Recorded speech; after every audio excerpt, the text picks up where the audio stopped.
all the way back, baby. Yeah, and if we say book your hotel, you book your hotel.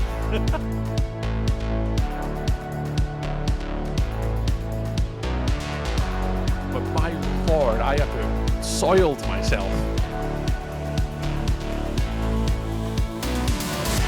You mean by live? Genuine live? Hello, radio! And now, another episode of The Way We HNC.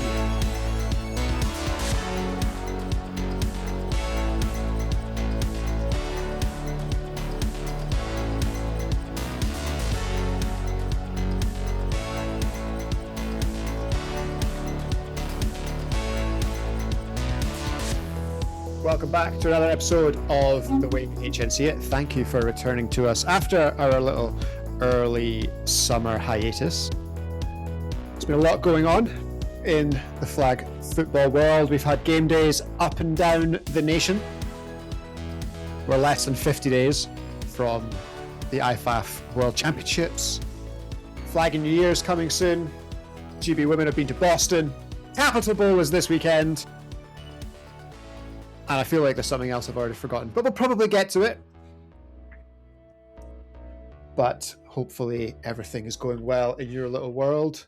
Div 1 South even had 2 game days since we last spoke, and we're going to go through all of it over the next hour or so. And I am joined as ever by my erstwhile colleagues. Cammy, how are you? How are things going? Oh, very good, mate. How are you? Yes, I am well. I am well. Sorry. Cammy Wilson, Kirkcaldy Cup holder, is with us today. Thank you. Thank you. I've retained it for a game. Retained it for a game. Congratulations. And yeah, we're also joined as ever by Matt Burke. Candle is lit over your shoulder there. How are you getting on, sir? I'm doing really well, mate. Enjoying a bit of time off, finally. Yes. No Capital Bowl this weekend? No. Doesn't like French people. That's what that is. That's what I heard. So went to every other bloody country in Europe, but not France. Read into that one what you will at Kalikaku.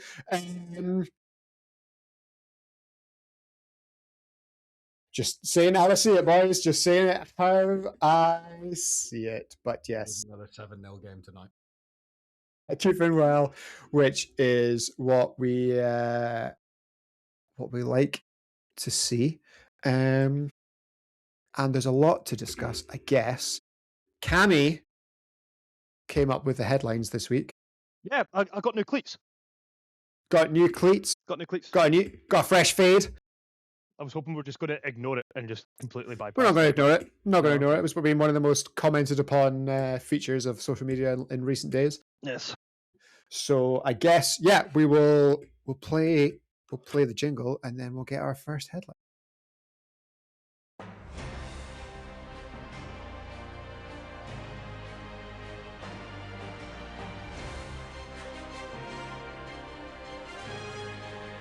Greg with the news.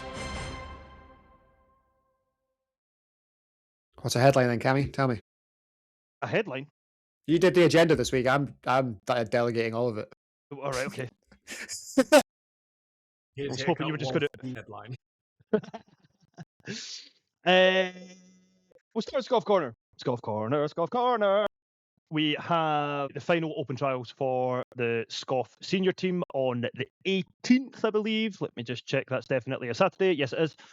In Livingston, where it was last time. This will be your final chance to get in and about it and hopefully go to Pumpkin Bowl with the squad. And in other Scoff news, Flag and New Year tickets go on sale on Monday at 12 o'clock British Standard Time.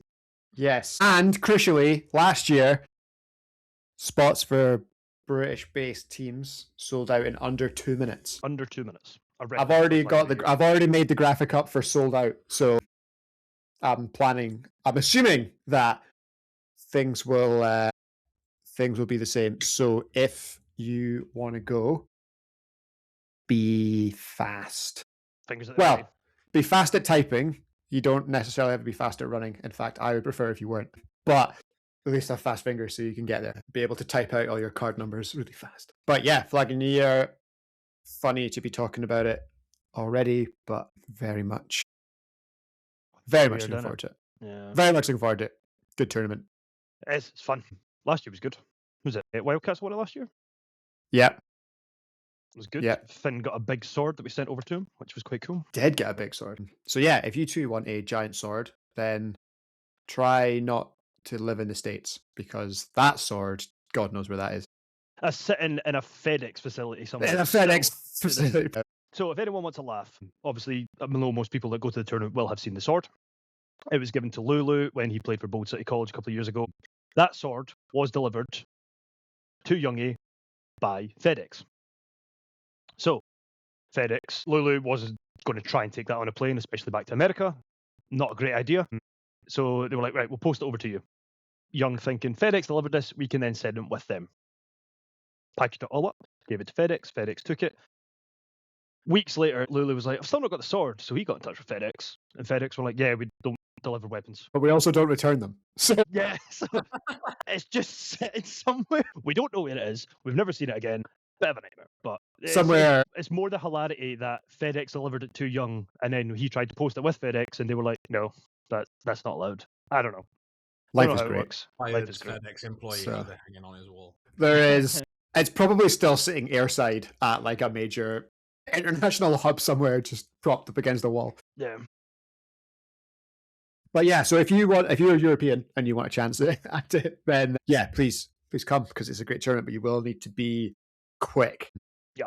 I think international ones they lasted a couple of days extra, but yeah, the first time entries closed was pretty soon afterwards. So I've already had and then they reopened two- and then they closed again. I've already had But 2 or 3 international teams come to me. I don't know why they don't go to the SCOF page.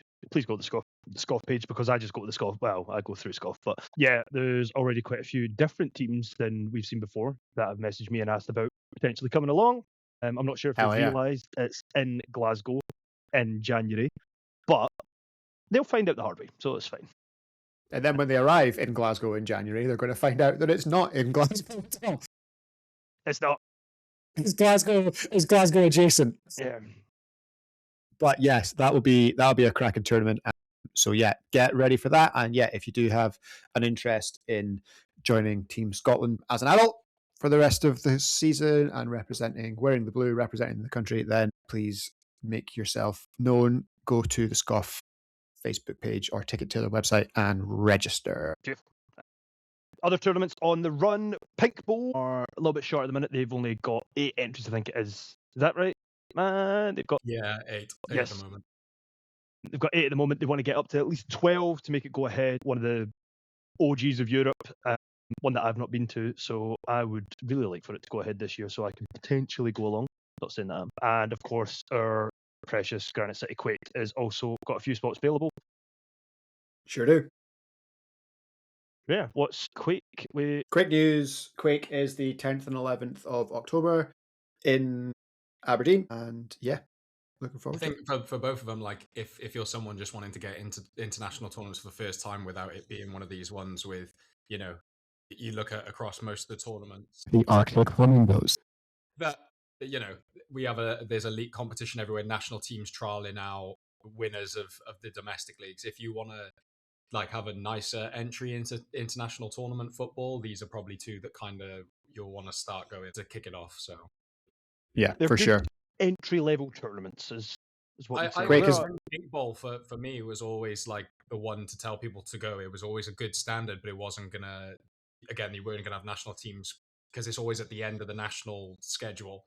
So guys are normally done. All those players are probably relaxing, resting, and then it was just a lot of people just go in, and it was always a good time, good level, but nothing too outrageous. Yeah. Yeah. Pinkball, when I first started, Pinkball was like one of the biggest deal.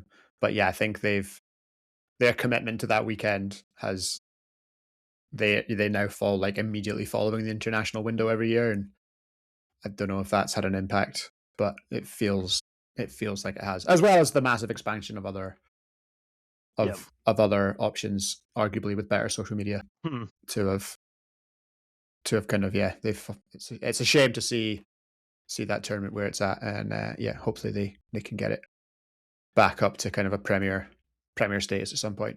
But yeah, Granite City Quake. We've still got a couple of spots available. Indoors, 2 days, party, Saturday night party. We're doing the Saturday night party. We'll do the Saturday night party. Some people will maybe go harder than others, Mr. Wilson. But yeah, so it's good. There's a variety of teams from all over. I think almost every UK nation is confirmed, and a couple of continental sides as well. So that's cool. Looking forward to it. And as we get closer, we'll do the big announcements and I will get to unveil this year's format. But no, are you doing chaos again?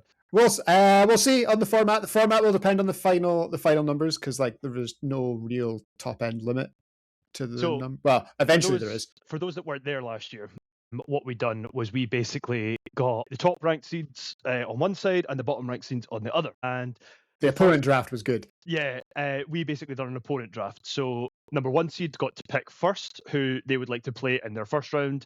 Second, picked second, third, so on and so forth. And it was actually a really fun way to do it. And surprisingly, people didn't just go for the worst teams. A lot of people think we match up against them pretty well. We'd rather not see them in the final. We'll go and try and take them out early, which was quite a good way to do it. So there was also to you, Biz.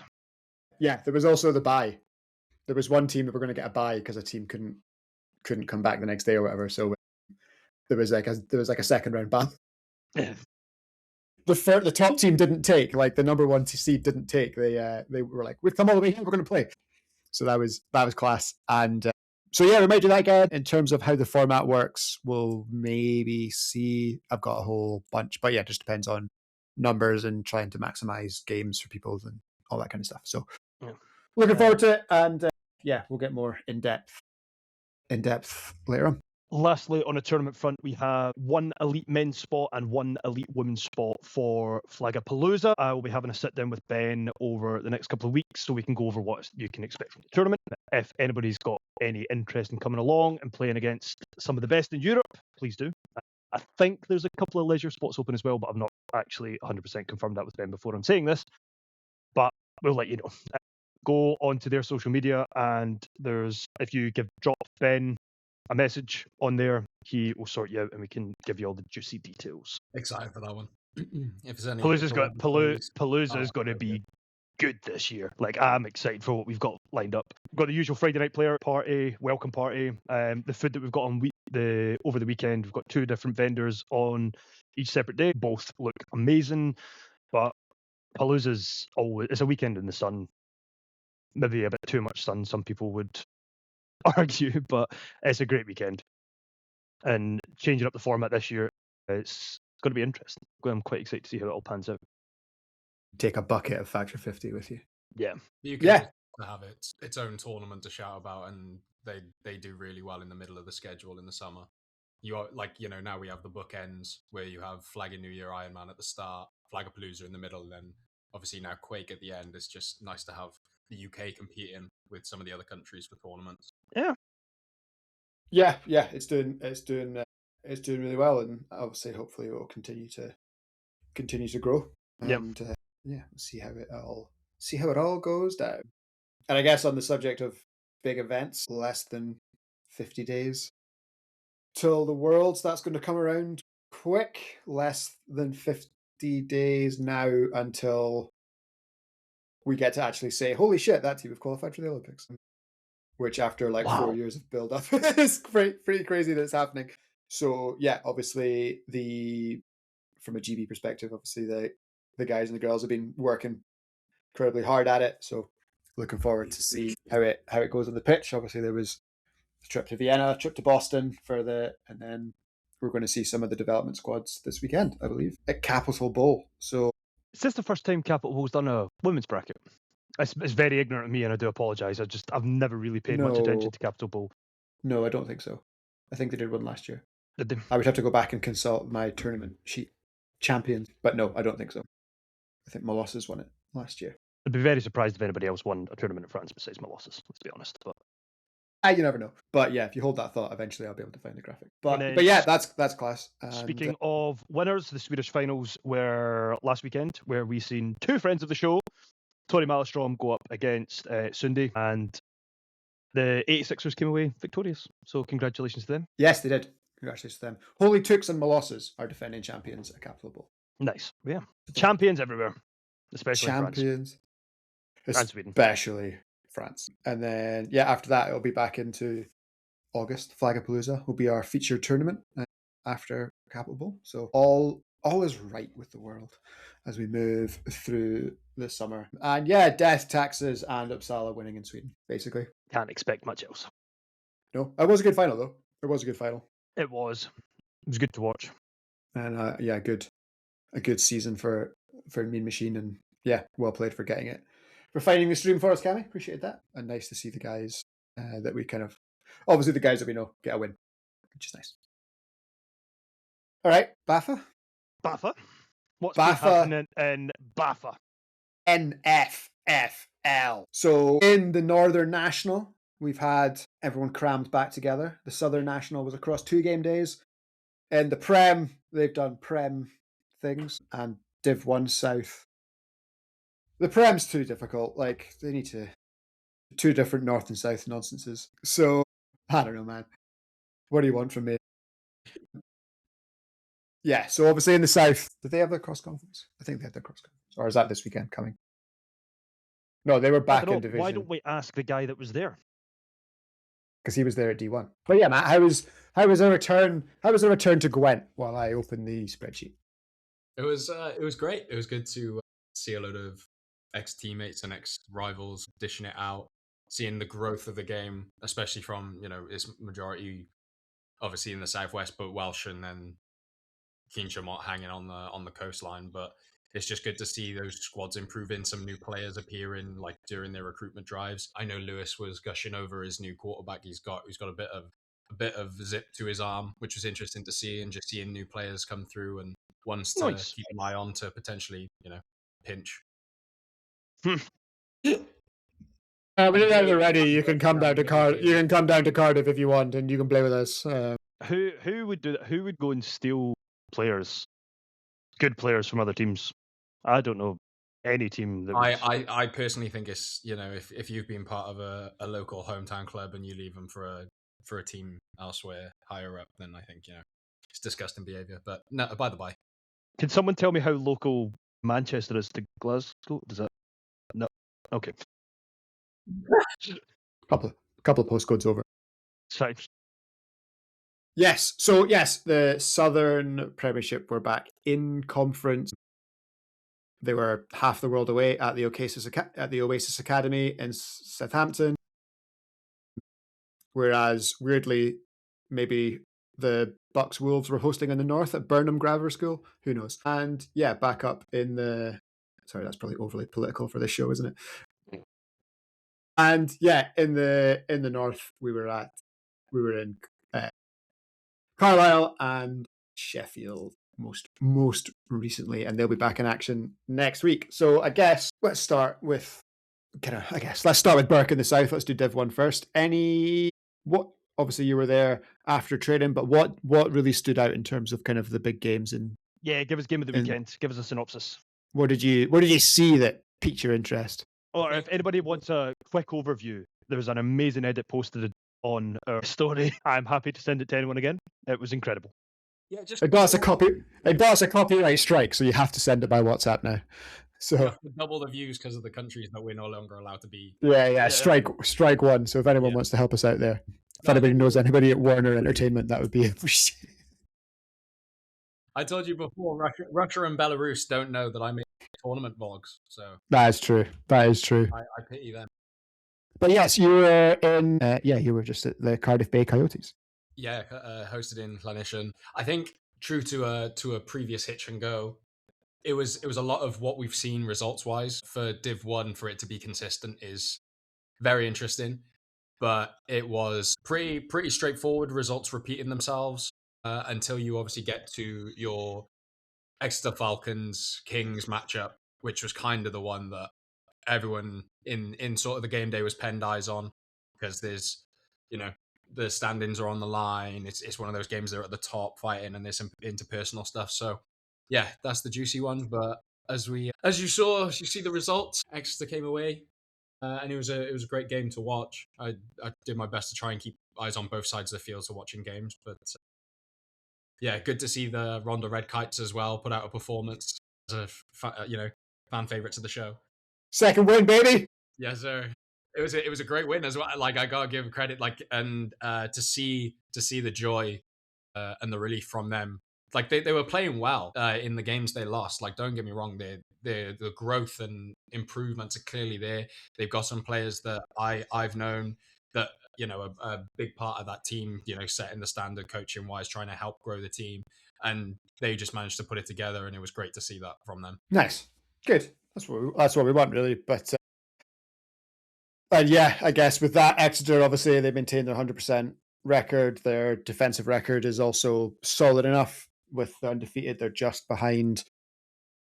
Pardon me, the Honey Badgers. Honey Badgers have played 2 less games, but that's just the way things are. So yeah, the Falcons are holding second spot, but yeah, the Gators and the Kings are also 4 and 5 in the South. So the sandwich at the top is good. The sandwich at the bottom, there's a couple of teams that, not that the perfect sandwich is the aim of the season, but we need a little bit of help from some of the teams further down to truly create the prediction sandwich from earlier in the year.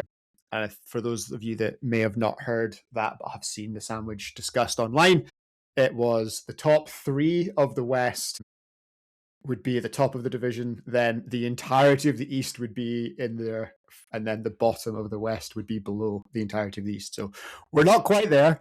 We are not quite there. It's the Frenzy, the Red Kites, and then the Blitz, and then the Wolfpack, and then the Coyotes at the bottom. So there needs to be a bit of a jiggle for the perfect sandwich, but right now it is tasty. Over on the other side, Matt, I don't know if you managed to really catch much of the results or the gossip, but the London Rebels B undefeated day 41-40 over Salisbury means that the London Rebels B in and out at the top of that division. The Exiles were looking pretty good in that division as well. They lose all 3. I think they lost all 3 games. I'm going to get crucified if I've got that wrong. They only played 2 games. They only played 2 games, sorry, but they lost them both. Not great for them. But the Isle of Wight Raptors, they won 2. So that division is right. That division is absolutely fascinating. It really is all go. And the Rebels are top for now, but we've got 2 weeks to go. One of them being cross conference, which is pretty cool. And yeah, we'll just have to see how, I guess, that all shakes out. But yeah, I think we've got Rebels B have to play the Kings still, so I'm not sure who the Gators play cross conference. But yeah, there's a whole lot going on there, and we'll obviously do the build up to that when we get there. But yeah, everyone in the South has a win, at least one win. So wow, so that's all good. That is all good in the hood. And then in the North, my Murray team continue to dominate. They do look good. They are scoring. They're scoring a lot of points. They're not giving a lot of points up. I think they'll feel really pretty good about themselves.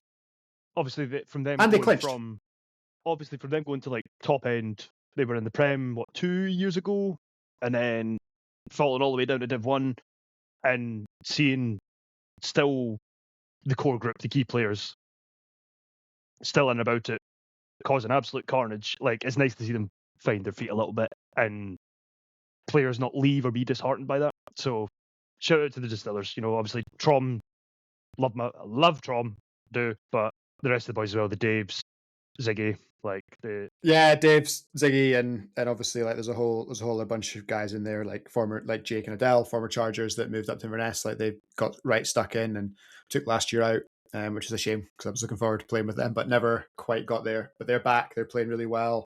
And then the kind of the growth of the the other players are seeing a lot of time for John and for Jacob and Poe and all that kind of stuff. So they're looking really good. I think they're probably one of those teams where they would have been mid to lower in the Prem had they been promoted, but they're obviously like running their division in D1. So we'll see. We'll see. Hopefully, I would be quite glad for them if for whatever reason they don't go up. I think they'll be massive favourites to go up. I would back them to win 2 games at the regional semi-final, which they've now qualified for. So that's cool.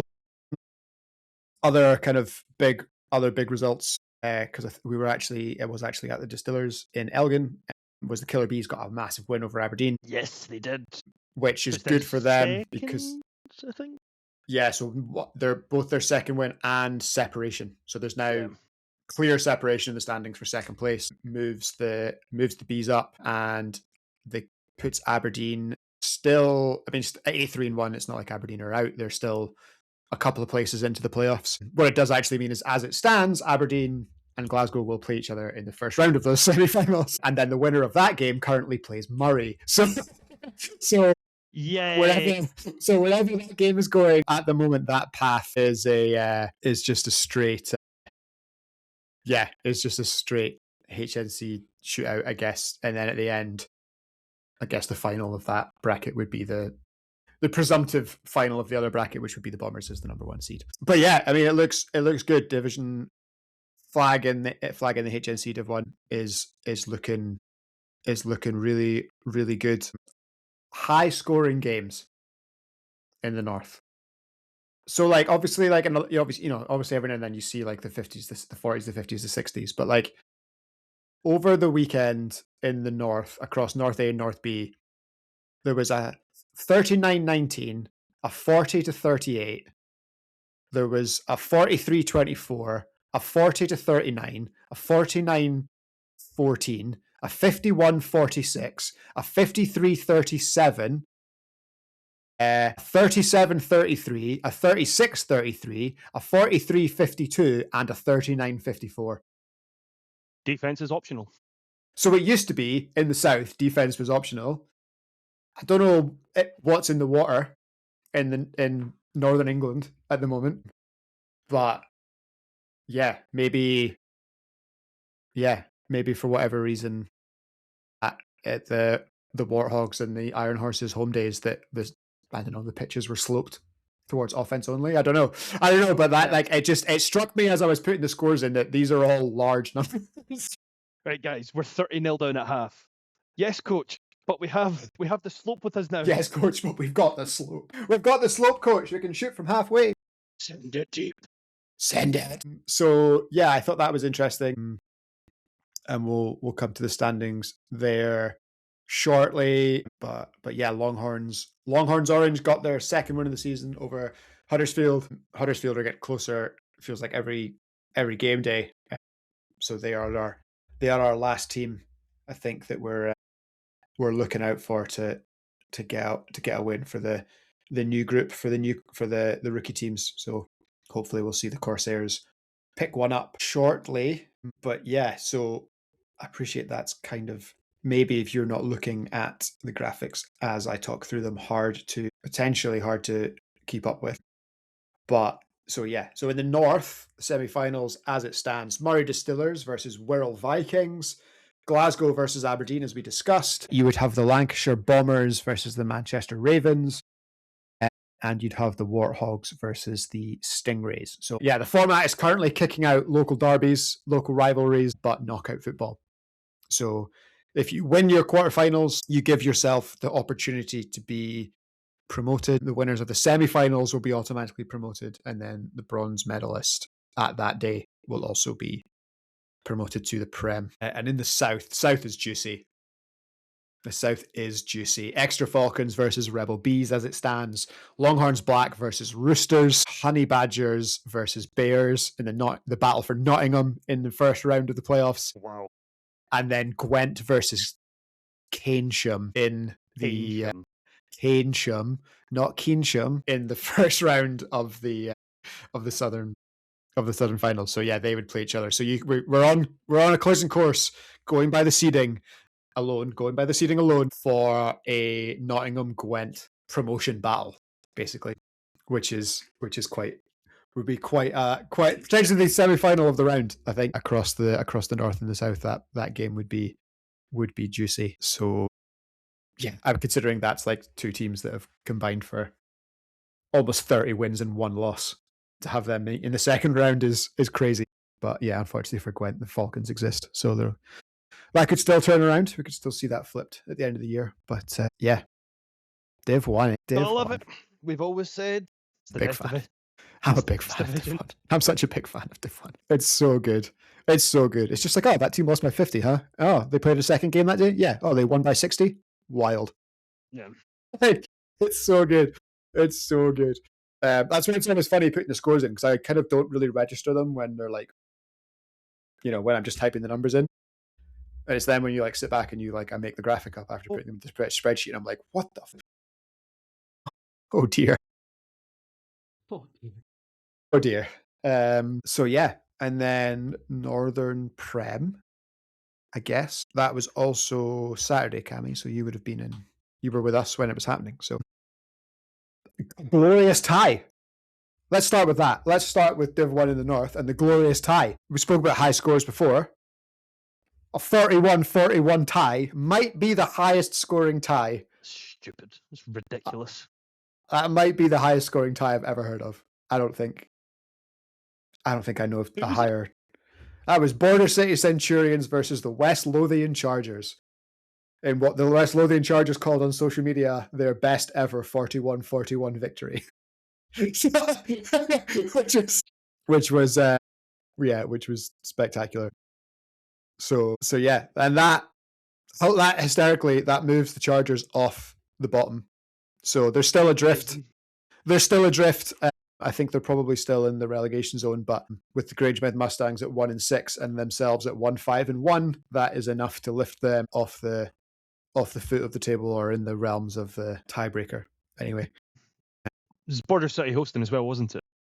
Yes, it was. In Carlisle. It was in Carlisle, so there was quite a few. I think the other games that day, they kind of went the way you might expect. Although I think we need to chat. I haven't chatted to anyone from either team. Seems like the Mustangs gave the Blackhawks a bit of a fright. 26-33 finished, which for top of the division versus bottom of the division is maybe a little bit closer on paper than I would have expected. But yeah, the Blackhawks, they did also put the Chargers to the sword a little bit.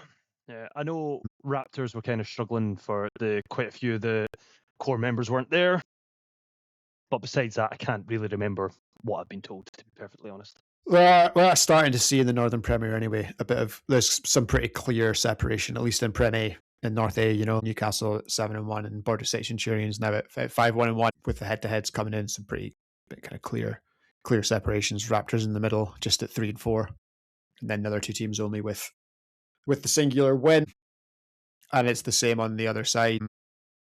I think we had Huntsmen and Serpents in the pick'ems, not really that close, not as close as some of the Huntsmen's games. From the week before, it was a good win for the Huntsmen, 56-32, and also 68-7 over the Bandits. So the Huntsmen are by far in the driver's seat, as you were predicting earlier in the season, Cammy, but below them, the group below them for kind of the extra playoff spots. Serpents at 5-3, Scorpions at 5-3, Giants at 4-4, Revs aren't out at 3-5, Bandits 2-6 beat Titans Bees.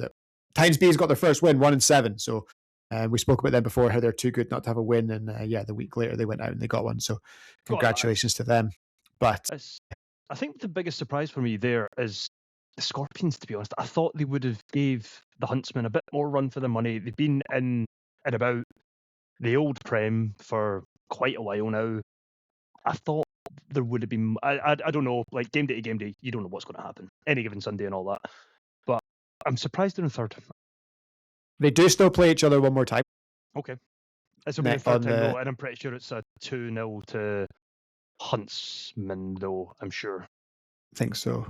Well, will be because they haven't lost yet. So yeah. 8 and so yeah, but still, it's still a chance. So they'll play each other. Yeah, next game day, 11th of July. So next week they'll play each other. Nice. And also, that's a massive game day for the Scorpions because they've got the Serpents as well. So they're currently separated on head-to-head. So if they can win that game and pinch them back, then that would be a good result for them. And it's also worth saying that in the final week of the season, we also see Leicester play the Serpents for the final time. So there are some big games still to come for that top three, especially as we kind of look at the rankings. Leicester, Newcastle, Border City, the Serpents, the Scorpions, the Steel, the Raptors, and the Revs, all currently qualifying for semi-finals, with the Bandits in the kind of Angel situation of not really doing anything. As it stands, the Chargers, the Mustangs, and the Titans Bees would be relegated. So, but the Chargers are, with their little tie, I think the Chargers are only... another team that were in the Prem last year. Like, the downfall was, like, I don't mean that in a harsh way for the Chargers. I've only seen them play one game, really, to be perfectly honest, and I wasn't even paying attention because Blackhawks were playing on the other pitch. But it just surprises me how things... They're in an interesting spot because, like, okay, they've played one game. They've played one game less, right, than Wigan, who are above them at 2-6. The Chargers at 1-5-1 have scored way more points, 131 to 210. They've scored way more points. Sure, they've allowed more points, but their points difference is better by 30 odd points. So who knows? If they're being cross conference, who knows? That's one that we'll never know. But it's currently 2-6 plays 1-5-1. Chargers have one more game, have a game in hand. But yeah, there's still scope for kind of a great escape there. Granger and Mustangs the same. They're 1-6. Wigan Bandits are 2-6. So we're not even, we're probably a terrible day for the Revolution, away from potentially them falling out entirely. So break my heart. it's certainly not over just yet. And then the Southern Premier, if we look at that, we'll go to some of the bigger results in a minute, but it's a similar story there. The London Spark at 2-6, Cardiff Storm at 3-7, with Diablos and Hammerheads at 1-9-1, with 2 game days to go. 4-6. 4-6 is currently in the semi-final. That's where the Bucks, Wolves, and Tiger Sharks are. So 3-7, 2-8. Certainly not out of that. You could go from being in a relegation scrap to a... Now, don't get me wrong. Your reward would be playing the Nomads or the Rebels in the first round of the playoffs. So, like, Good luck. Congratulations, you made the playoffs, but like you're not getting relegated. So, yeah, I think it's a weird old year. I think it's going to take me a while to get used to where everybody is. Yeah, and what's going on and like promotion and relegation with the 3-tier and that. I was going to say, it seemed like it was a lot simpler at the start of the year, easy first week where we're just kind of enjoying ourselves, all happy, smiling, recording all the results. This has gone on. And now we're like, we now over 4, and we're like, I have no idea what's going on anymore. It's like people in the Discord are talking about like regional semis and finals, and I'm just like, great. I do think it's a vindication of the idea, because there's teams at the top of the table that are running away, and they always were. But like that's always been the case, right? There's always teams at every format we've done, from one flat division when I first started to the split into Prem and D1, and now the 3 divisions.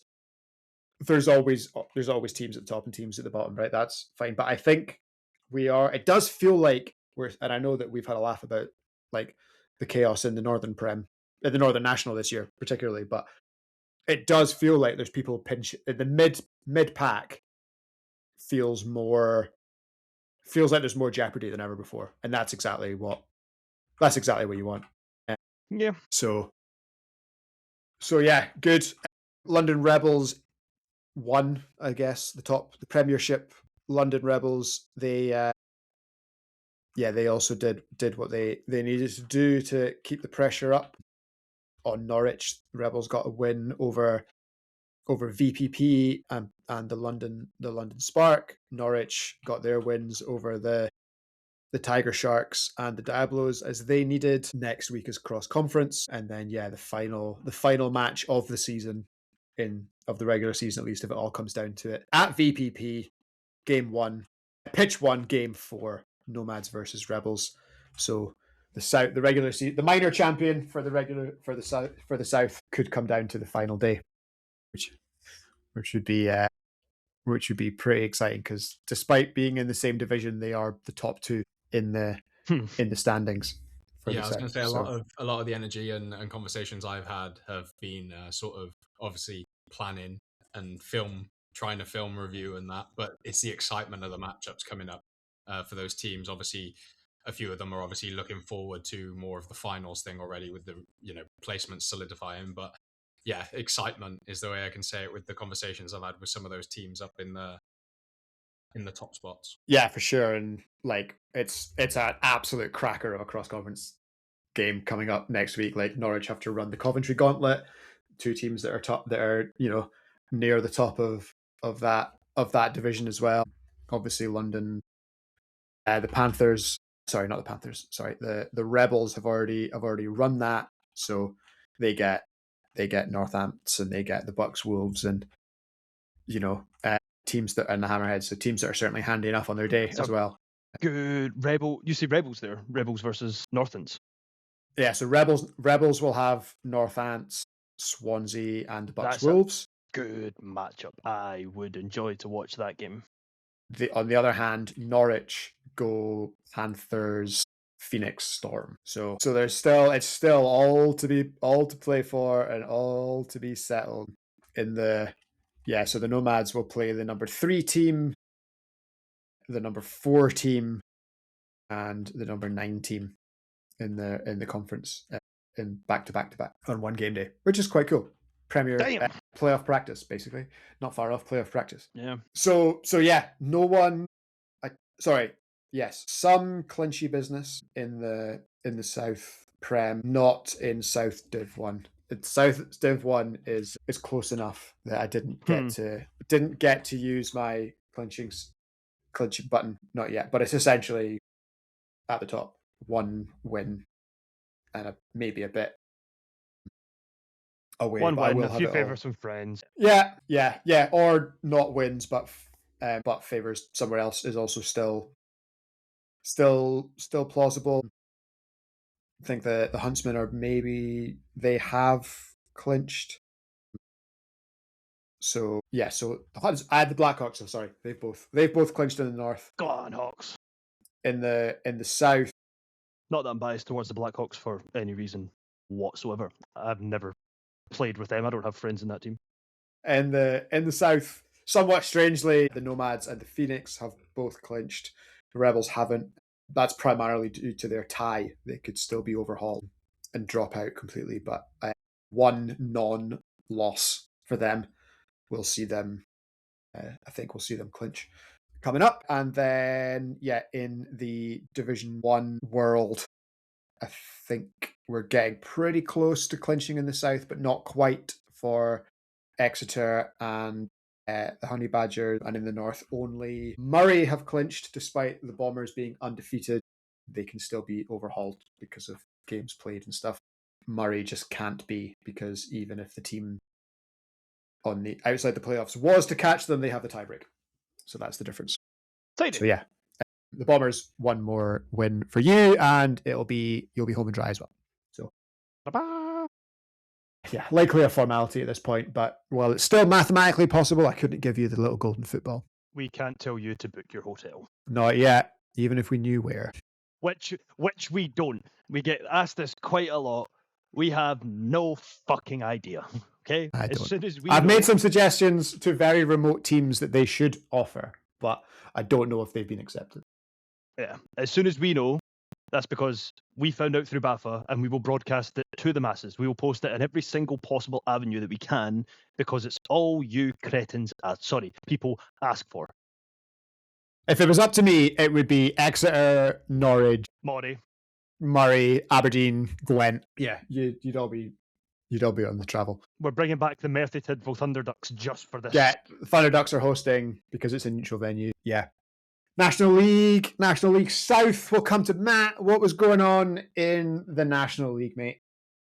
Well, we were split again, but we had our first home game day in the new national bracket. Woo! And it was, all round. It was there is just the sense of like get it done in a way. I think Yeah, business end of the season. Like, yeah, and sort of the divide going at the top is kind of just making people, especially with the travel distance, I suppose, as well. Like if you're going over 2 hours somewhere, it's kind of like get in, get out if you're not staying around in the sweltering heat. Not traveling for 2 hours, Cammy. Oh, Hey, it's not me saying it. someone please send them. Pound in the fucking tutor. Right, Send them. continue. Send them doves. Send them grapes and flowers. Not sure if you knew this, Matt, or not, but it's a bit of a sour point for Bez. I'm not sure if anybody knew this. I like I said, I wasn't talking about us. I was on about other teams that just won't be named for the London Fire, Reading Devils. So Bez will send you flowers in the PO box, I'm sure. Yeah, as he plays the world's smallest violin for those. Just finishing my symphony on my tiny violin. We would send them flowers, but their inbox is not monitored That's true. As we know, because anytime we tag them in anything, that's the only reply we get. Check out Notion. But yes, so Reading got their own back on the fire, didn't slip up on the banana skin twice. Cardiff Reading would have been an interesting game for the neutral. You guys got it done. And then also put the sword to the fire a little bit. On the other side, though, one of the most eagerly anticipated games of the weekend, the Sharks and the Neptunes. Close. 18-21. Yep. In a game loaded with potential implications. But yeah, Chichester secure the double tiebreak. They secure obviously the win, which keeps them nice and happy, kind of out of the relegation zone heading into Super Weekend. And yeah, but not even just above. They're up to 9th. So all good. And yeah, Cammy, you want to talk through your experience of the North Day? North, it was fun. It was hot. It was hot. Yeah, the Crows rocked up and started playing England tunes, and then we battered up. No, kidding on. We finally got our return leg against a much stronger Edinburgh side than I've seen all season. I know I've only been at the same venue as them once this year, I think, and they took a bit of battering off us in week 1. However, they came back with both Dante and Mats, and they were playing very well. Of course, we got it done. Business to take care of. Which put us, and on the other pitch while that was happening was Crows Aberdeen, I believe, where there was a Kirkcaldy Cup. That was our opening game, but I think you played that. Your game was standalone, and then we were the second round of games. It was us while Grangemouth and Edinburgh played on the other pitch. Yes, Kirkcaldy Cup game. Kirkcaldy Cup game. Aberdeen versus Manchester. Aberdeen defending. Aberdeen holding the Kirkcaldy Cup to start the game day. Bad combination. You should never hold it to start a game day. That's bad because you never leave with it. So yeah, we gave it to the Crows, and actually, I think the end of a streak. Actually, the end of an era. Unfortunately, after something like 5 straight years of 1-score games, no matter what, we actually lost by 12. So that's the first time I think it's been 2 scores in 5 or 6 years. So yeah, the disappointing end to that particular streak. And then, do you think Grangemouth's day was the most surprising day of any day so far this year in the North, Cammy? As a whole day, as not as like a single result, but as a run of results. How many did they win up in Aberdeen? Then yes. No, sorry, they beat Edinburgh. They beat Edinburgh. They beat Edinburgh. Right, okay, that's what they beat Edinburgh by a score. Yeah, obviously no Scooter. Brandon, I can't remember if Brandon was there. But no Brandon. No Liam Fleming. Nope. No Kev. Well, Kev's obviously playing with the Mustangs. Callum Young. Woodsy was there. I know Woodsy was there. It's Callum Young. I can't remember seeing Callum Young, but I think that they were missing a lot of people. And they've done extremely fucking well, considering they didn't have their starting quarterback. Fraser Thompson rocking up and leading the helm. Yeah. Played a great day, yeah. 46-27 over a rejuvenated Edinburgh Outlaws team. 31-28 over the Manchester Titans, and then 47-29 over the Crows. Wild. Like, It's superb from them, and up to a playoff spot. Unreal. Yeah. Unreal. Straight up to fourth. 3 wins on the bounce, up to fourth. Like, unreal from them. Aberdeen, bad against the Crows. Also kind of bad against Edinburgh. Although we got it back to within a score, having been down 3 or something. We got it back. But yeah, dug ourselves an early hole. And then back from the dead for your last game. And then back from the dead against Manchester, beat the Titans for the first time in about 6 years. Out of a hole in the ground. Which I think has been the strangeness of our season. Do you know what? I'm not even going to call it strange, because there's been games that we should have won, which we've lost. Not going to say what. There's teams that we've done extremely well against. We didn't think we probably would have, and like the whole thing, what we are saying is weird. Would have been weird last year. I don't think it's weird this year. I just think this is what's becoming the new norm. Teams are catching up. Other teams are getting better. The results that we presume would be normal games are no longer normal. This is the new league that we live in. Games are harder. Each game means more. And this is what I think we're just going to need to, while it seems a bit strange just now, is going to be the norm going forward. I think you might be right. And I think like the reason that I'm going down the it's kind of strange is this year we haven't really played the Crows that close. Normally we do. But outside of those 2 games, we've ended 5 or 6 year-long streaks of not beating Glasgow in the league, not beating Grangemouth in the league, not beating Manchester in the league, and then the Edinburgh game, we've been back and forth the last couple of years, and that's kind of that's been like the Edinburgh game, for whatever reason, has been the stable result, and the other ones have all completely, So yeah, we're 4-6, which at 1-4, I would have bitten your hand off for, to be honest. Yep. Gets us out of a hole. We're still in a hole, but we're not as like I think had we lost that Titans game, had we lost that, it wouldn't have been a huge amount of fun. And yeah, of course, you also beat the Titans in a game that beat the Crows first. Beat the Crows first. Got our Kirkcaldy Cup back. And then seems like you did your best to give it away again. But I was playing on the other pitch, so I wasn't properly watching. But it did seem it did. So the vibes that were being reflected felt a little bit like quite an intense game, but I don't ever think we really lost control. Given how the last game they went, it was 1 point game, if I remember correctly. Like, it was super tight. That's when we were kind of the Hornets of old, where we started to discombobulate and start shouting at each other. We're kind of coming out a little bit, and but this actually seemed okay. We took probably about 10 minutes to warm up to the game and figure out what actually worked against them. Then just decided, oh, this is working. Let's keep doing this, and they couldn't stop it. We were up by a score, and we had the ball to finish the game and nailed it out. So while the scoreline doesn't reflect anything absolutely massive, and the Titans were playing quite a good game, we just thought, cool. Like, we'll take our win and we will leave. Thank you kindly. We've flirted enough with close games this season that we're not going to bother doing that again. But so people have been talking about like the Super Weekend and when it should be placed and stuff. I think it's really frustrating playing the Crows and Titans in back-to-back weeks and then having the Super Weekend at the end. I would really love, and there is a way that it's possible because I've mapped it out in my head and I just need to put it on paper to prove that it can be done, is we should play a whole round robin of the North week 1 and 2, play Manchester, Edinburgh, Grangemouth, other Manchester, Aberdeen. Us. Yeah. Who, am I missing anyone? No, yeah. Then we should have our Super Weekend, play all the southern teams. That gives us our baseline going in towards the end of the season. That we need to know. Then the teams need to know who they've got to beat and what they've got to do towards the end of the season. I think that flows much better, and it's going to make a much more exciting story than Cheltenham having to think, right, we've got a mountain to climb here. Can we do it on the biggest weekend of the year?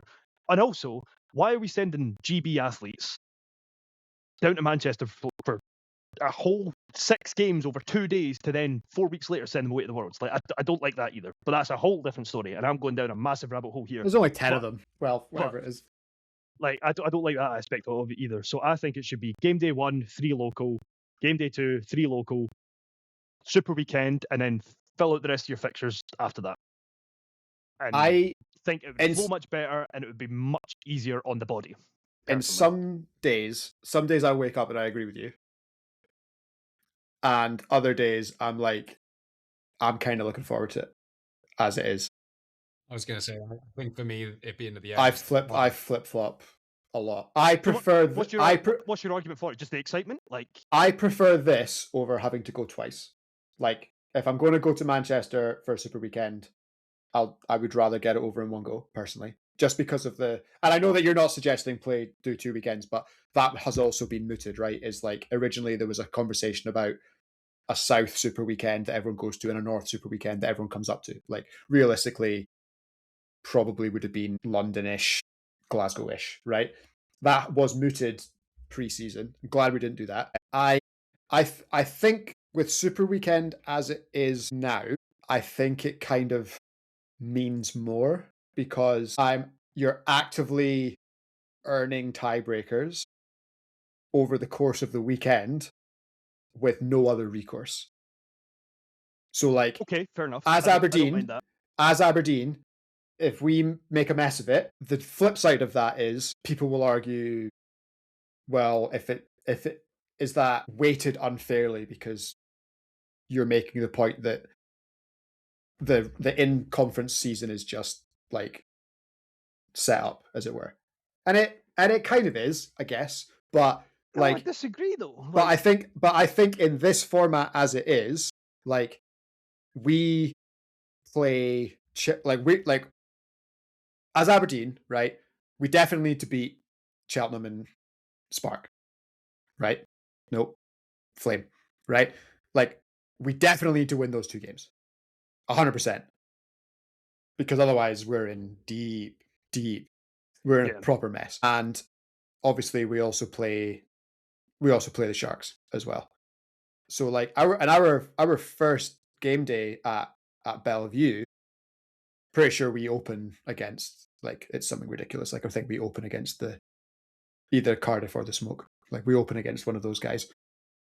Might be you, Matt, I think, because we're in the same place as you. But then our later games, yeah, we play the Fire and the Sharks on Saturday, which means going into Sunday, okay, yeah, we have to play the Smoke and Reading, right? Like that's a tough ask for a team in our position. But we also know going into that day, like that Cheltenham game, that may well be it. That may well be like season defining. And it's like if the alternative of that is to come back and be like, okay, 6 weeks later, we need to beat Edinburgh by 7 points in order to get level with Cheltenham, who we may have the head-to-head with, to stay up. It's just a bit more convoluted. Yeah, but your argument that those games are clinching scenarios without repercussions, like regardless of when they happen in the middle of the season or the end of the season, like it's still like I don't go into a game thinking I need to win this for X, Y, and Z. Although, granted, I have had. You don't have to. Yeah. Okay. Fair. Right. Fair enough. And this is fine. Like this is why I think that the 3 of us have a good group. But like, you guys don't have to. Like we've had multiple conversations about like if this happens in this game, like we then go for this. So like when we had the opportunity to get the tiebreaker back on Grangemouth, when admittedly they were undermanned, but like we were undermanned the week before, so whatever, swings and roundabouts. Okay, we're up at half time. Let's try and get up by a margin so the tiebreaker becomes ours, because we might need it at the end of the year. The same way we lost to Edinburgh, right? But we didn't lose to Edinburgh by enough. So we still maintain the tie. Aberdeen still have the tiebreaker over Edinburgh. Like when you're in the scrap at the bottom, like to you guys, second, third seed, doesn't matter. You're playing each other anyway, right? Yeah. And with only 4 teams qualifying, make the 4, really. Yeah. Like right? Make the 4. Whereas for the bloody rest of us, like you are kind of thinking about that, and I quite like the idea of going in and having all 12 national teams in one venue, and on Sunday night there being a list and it being like bang, like that's it. We're all together, and the answer is You 4 up, you 2 down, everyone else go have a Fuck. shower. We'll see you next year.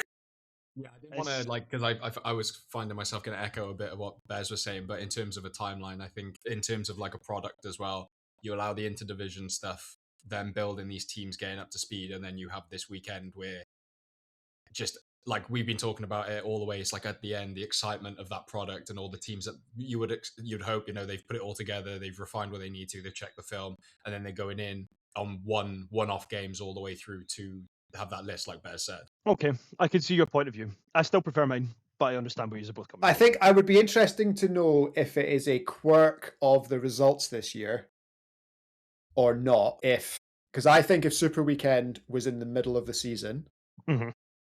and we only had one weekend to go, we would have a bunch of teams. We would have potentially one or two teams clinched already. Whereas as it stands, no one has. So I think that's quite interesting as well. Is like, but I Yeah, can't work it because you'd out. I have can't the- work it. I can't because we didn't prepare this segment. I can't work it out in my head. I would need to sit with a pencil and work it out. But I think that's quite interesting as well. But I would also like, and here's the kind of the bit to the camera is like, this is a good conversation and people should let us know what they think about it. I like it as is. I would also, if next year it's mid-season, I would also be totally cool with it to try it. Because that's the only way you figure it out, right? Like Yeah. I have my perspective based off of like the results of this year so far and how I feel and how my team are doing and how your guys' teams are doing. But like next year would be totally different. We'll definitely have two different teams in.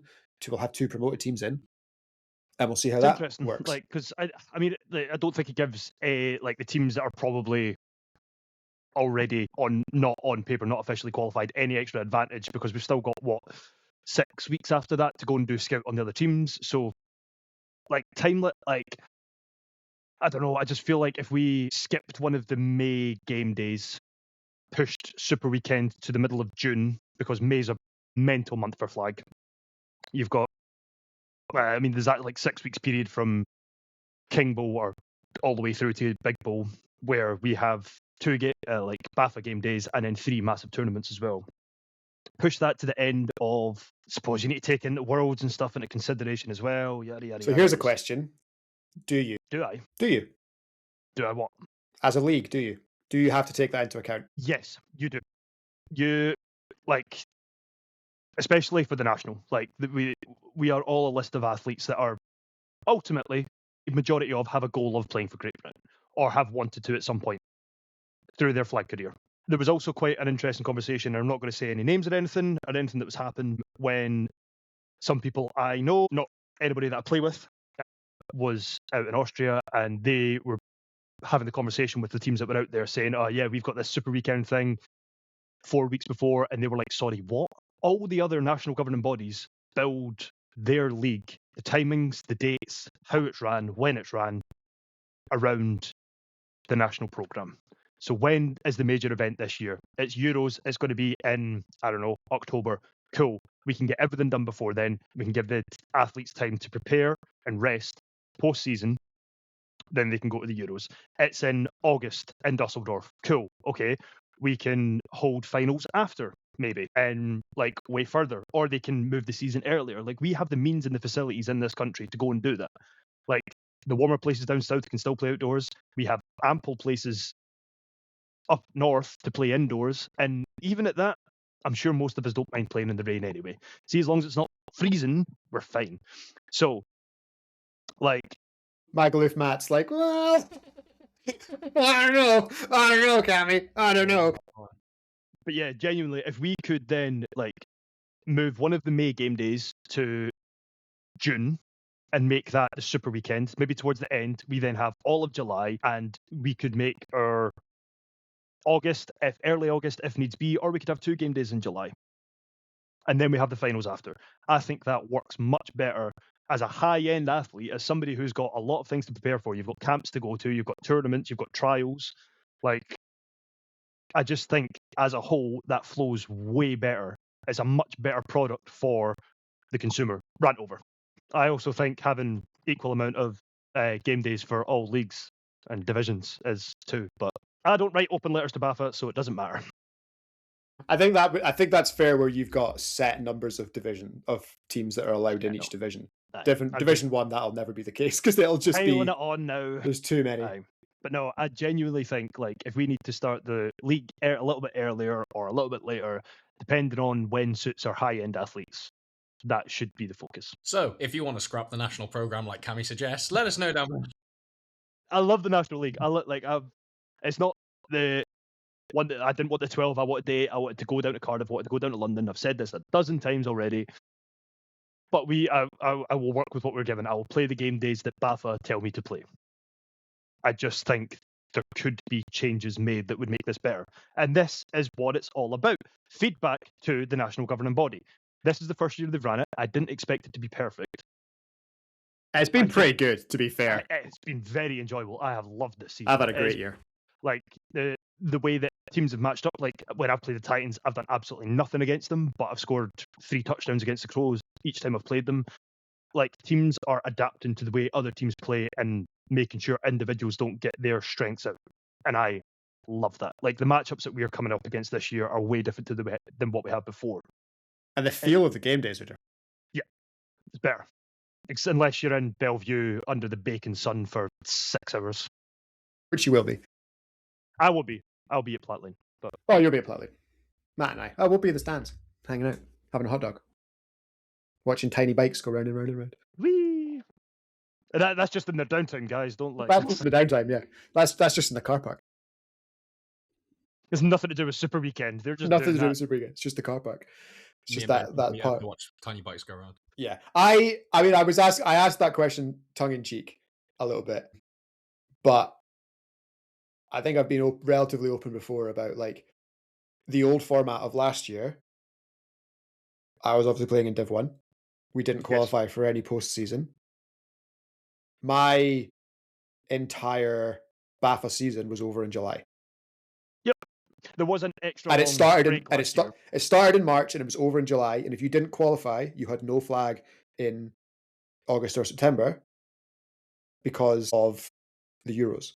And then obviously finals were in September. And that pissed me off a bit because it's like it's a year-round sport and you're cramming it. You're like cramming it into the last week of March to the middle of July. And then it's just over. It's just done. Yeah, I think they And they that, do enough of a job. like it's done a lot. It's been done a lot better this year. And obviously Div 1 and Prem will play through July, and Div 1 will play in August.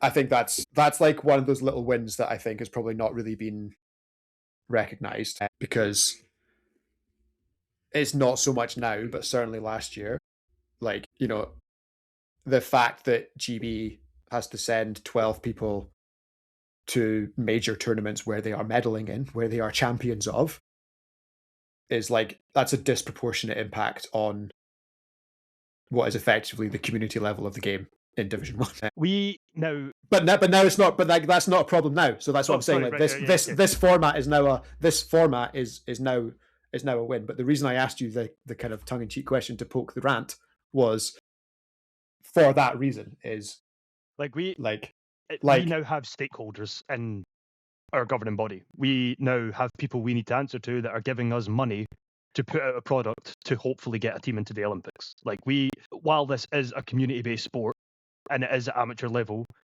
the national governing body have people that they need to answer to. They have boxes they need to tick and they have formalities that they need to check off. And if at the end of the day we don't put out a product that is making our players better, that is given ample resource to fuel these people, incentive to get these people up to a level that they want to go and compete at Olympic level, that money doesn't exist anymore. And then we can't go on and do that.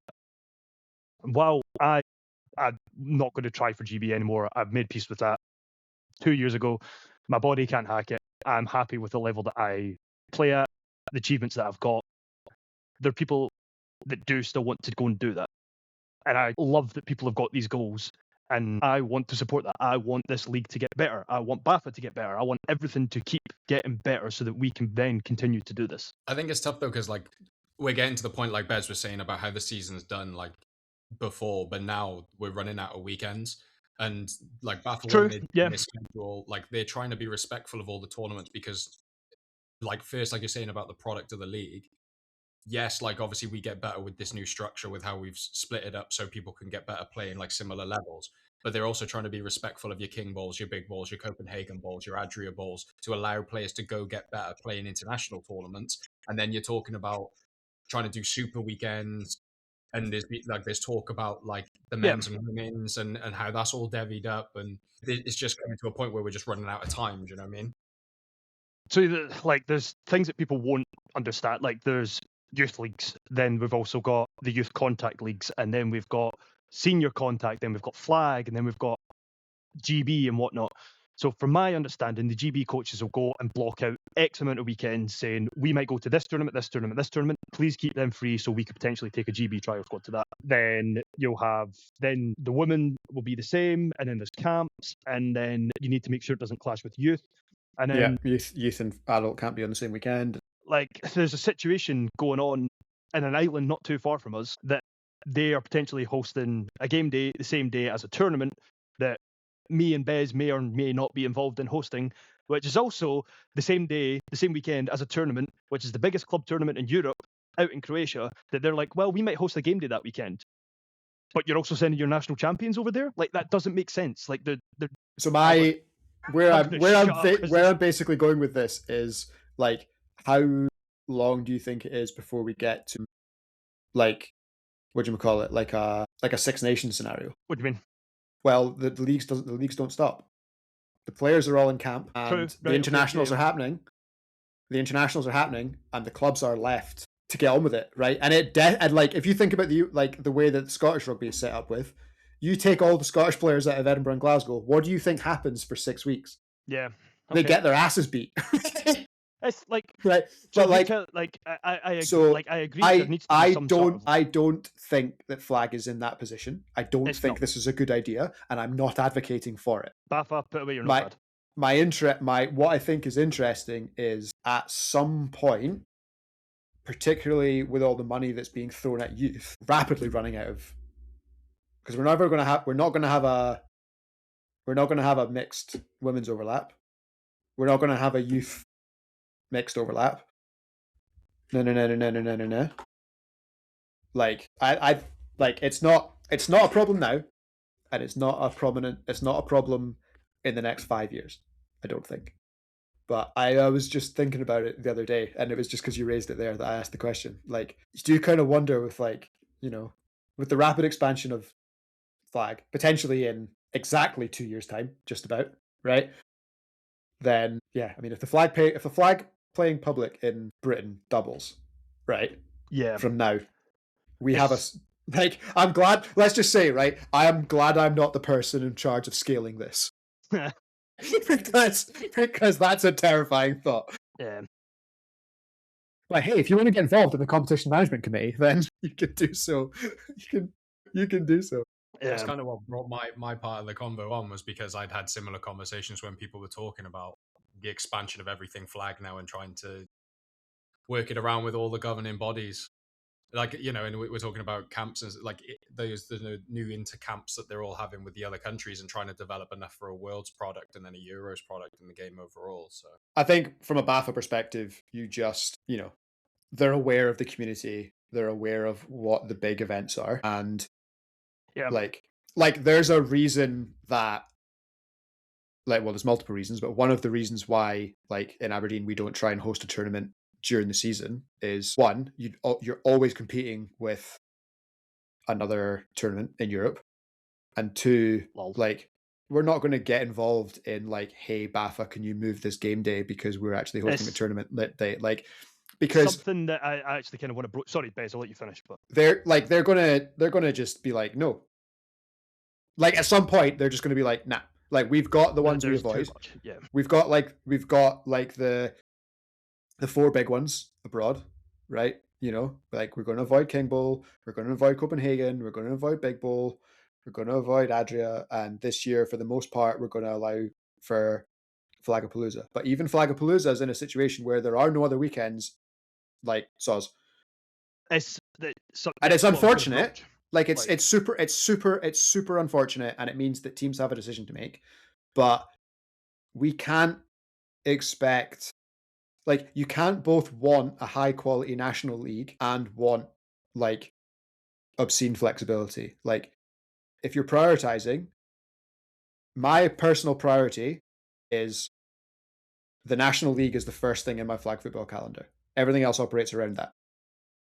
And if there's and as someone who books venues and organizes events, like, there's a reason that I give myself a window completely out with that, because I can't be bothered with having to move my venue or move my event, because I wouldn't even bother trying to compete. Yeah. It's like, again, as somebody who helps organize various different tournaments, and I know I've came on here and gave a lot of suggestions for change and this and that and the other, and I have been quite opinionated about so. I don't think the community realise how adaptable BAFA try to be, and I'd be a bit of a dick if I came on here and spouted all this and actually didn't tell people the other side of it as well. Like, when BAFA originally put the calendar out, they had several of the regionals over Flagapalooza weekend. We went to them and were like, whoa, wait a minute, we gave you these dates ages ago. They said, my bad, cool, we'll move what we can, can't promise everything. And they did. They tried. They're trying their best. And while people are happy to sit and bitch and moan about our governing body, do you know what? I don't actually mind them. You think the FA would do that? Oh, you have a football tournament that day? Sorry, mate. Yeah. Like they let's just reschedule the Varana Southern Premier, because you've invited someone.